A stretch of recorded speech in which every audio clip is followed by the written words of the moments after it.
Hello everyone, welcome back to Nayanshree classes and this is नयनश्री।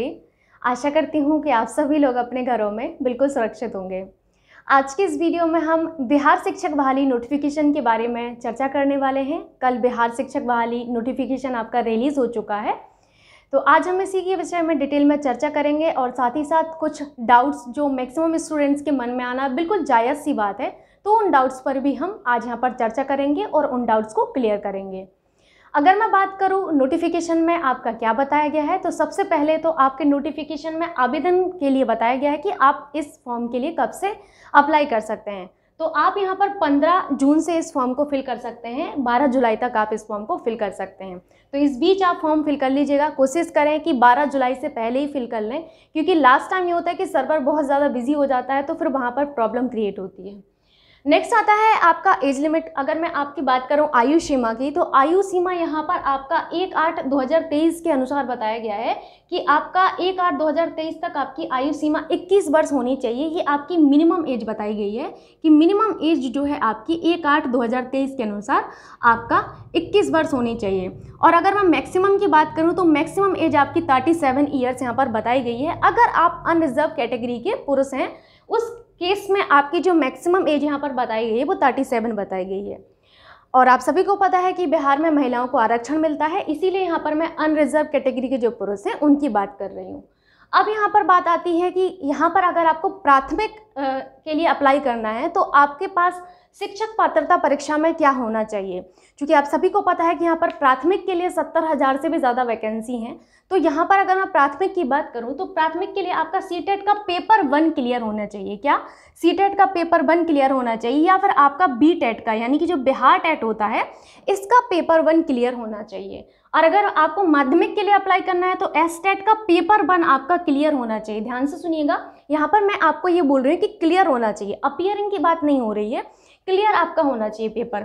उच्च माध्यमिक के लिए अगर मैं बात करूँ तो यहाँ पर एसटेट का पेपर 2 आपका क्लियर होना चाहिए। तो इतनी चीज़ें आपको समझ में आई होंगी कि कब से आप इस फॉर्म को फिल कर सकते हैं, यानी कि आपका जो लिंक है वो कब से एक्टिव हो जाएगी।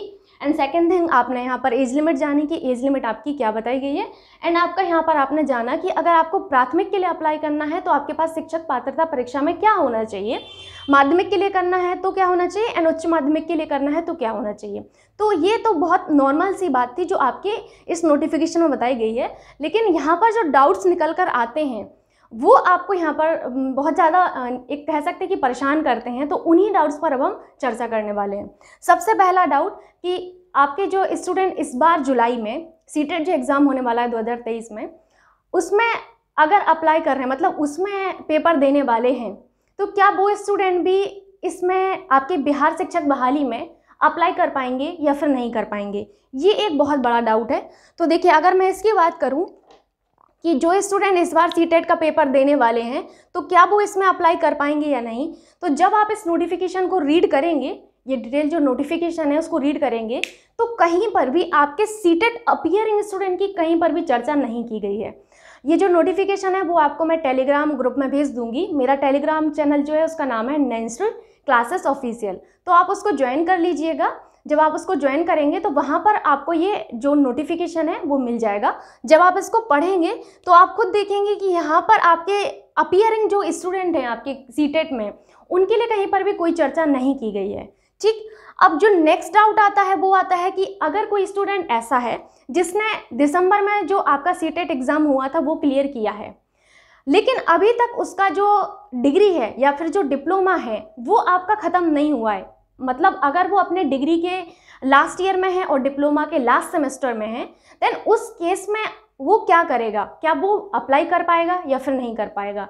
तो ऐसे स्टूडेंट के लिए ज़रूर आपके नोटिफिकेशन में बोला गया है कि ऐसे स्टूडेंट अप्लाई कर सकते हैं।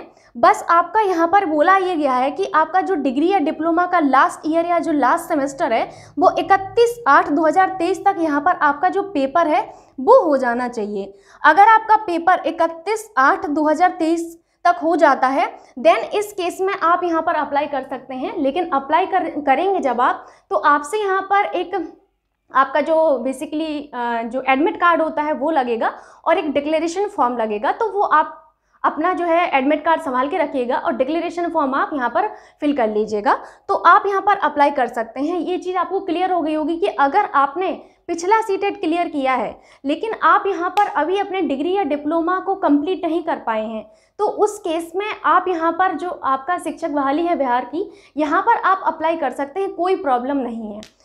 और एक सबसे ज़्यादा जो मैं कह सकती हूँ कि प्रोमिनेंट डाउट है जो मैक्सिमम स्टूडेंट को है, वो अदर स्टेट वालों को ही है। अदर स्टेट वालों को ये डाउट है कि क्या वो इस बार जो आपकी ये बिहार शिक्षक बहाली इसमें अप्लाई कर पाएंगे या फिर नहीं कर पाएंगे। जैसे यूपी का अगर कोई स्टूडेंट है तो क्या वो अप्लाई कर पाएगा या फिर नहीं कर पाएगा। देखिए, अगर मैं अदर स्टेट की बात करूँ तो अदर स्टेट वालों को यहाँ पर ठेंगा दिखा दिया गया है। आप इसको पढ़िए तो यहाँ पर साफ साफ लिखा गया है कि कोई स्टूडेंट अगर भारत का नागरिक है और साथ ही साथ वो बिहार का आपका स्थायी निवासी है, तभी वो आपका यहाँ पर अप्लाई कर पाएगा, अदरवाइज वो अप्लाई नहीं कर पाएगा। यानी कि अदर स्टेट वाले जो स्टूडेंट हैं वो यहाँ पर अप्लाई नहीं कर पाएंगे। तो एक चीज़ आपको ये भी क्लियर हो गई होगी कि अदर स्टेट वाले जो स्टूडेंट हैं वो अप्लाई नहीं कर पाएंगे। बाकी बस जो बिहार के जिनके पास वहाँ का रेजिडेंशियल सर्टिफिकेट है, सिर्फ वही स्टूडेंट अप्लाई कर सकते हैं। अगर आपके पास बिहार का रेजिडेंशियल सर्टिफिकेट है देन आप यहाँ पर इस फॉर्म के लिए अप्लाई कर सकते हैं। सो ये जो डाउट्स थे और नोटिफिकेशन से रिलेटेड जितनी भी चर्चा थी वो आप सभी को आई होप पसंद आई होगी और समझ में भी आई होगी। और डिटेल नोटिफिकेशन के लिए आप मेरा चैनल जो टेलीग्राम चैनल है नई हिस्ट्री क्लासेस ऑफिशियल, उसको ज्वाइन कर लीजिएगा, वहाँ से आप डाउनलोड करके पढ़ सकते हैं। अदरवाइज मैंने सारी चीज़ें बता ही दी हैं तो आपको चीज़ें क्लियर हो गई होंगी। और अगर आपको यहाँ पर बिहार शिक्षक बहाली का जो एग्ज़ाम का पैटर्न है वो जानना है तो आप नेक्स्ट वीडियो को देख लीजिएगा। मिलते हैं नेक्स्ट वीडियो में, तब तक के लिए बाय बाय, जय हिंद।